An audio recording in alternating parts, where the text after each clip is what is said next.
It's an evil entity once again. The knock of 3, insulting the Trinity. It's okay. It was just a bad dream.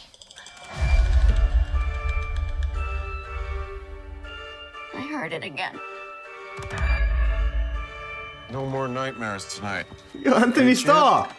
All right. Daddy! This is getting ridiculous. This is an old house. There's bound to be bumps in the night. Peter drew this? Yes. Is he all right? Peter has an overactive imagination. No more nightmares. No more.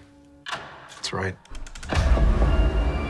You know, I wish I had someone I could talk to about the things that were happening in my house. The parents are very creepy, you know. Mom?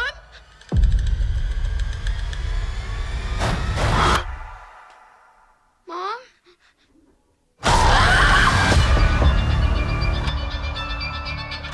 Peter, sometimes you have to make hard decisions to protect your family. They know something. What is that? The banging.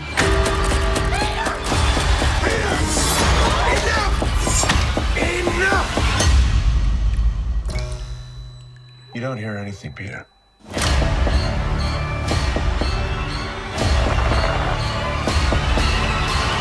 You have a beautiful imagination. It's going to get you into trouble one day.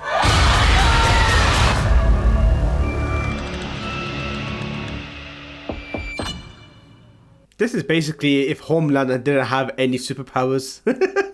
It stars Lizzy Caplan, Anthony Starr, and Cleopatra Coleman, and it's about a kid called Peter who is hearing these 3 knocks inside the wall. As it continues, he seems to suspect that his parents are in on it and they know something that he doesn't, and he doesn't know what to do. And the usual trope in these possession horror movies, or in these horror movies in general, is that the evil entity normally leaves 3 scratches on a person or knocks 3 times, which shows clear signs of an evil entity. And to be fair, there have been countless of movies in the last few decades which, follow the similar tropes that you see in Cobweb. The Sixth Sense, which came out in 1999, directed by M. Night Shyamalan, stars Bruce Willis and Toni Collette and Haley Joel Osment. And it's about a child psychologist who works with a young kid, played by Haley Joel Osment, who claims to see and communicate with ghosts. You got Dark Water, which came out 2002, directed by Hideo Nakata. And it's about a woman who moves in with her daughter in a rundown apartment building.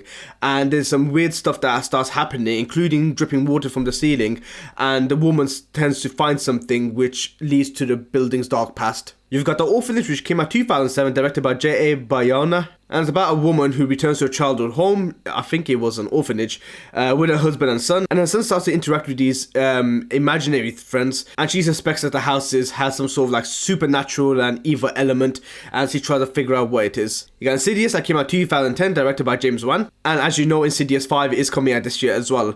But Insidious, that came out 2010, is about a family that moves into a new house. The son falls into a coma, and because of that, they realize that the son is linked to something called the Further, which is like a dark realm, and they have to find a way to save him. You've got Mama, which came out 2013, directed by Andy Muschietti, and if you also know him, he also directed The Flash and It. And it's about 2 young girls who are living alone in a forest and are taken in by their uncle and his girlfriend.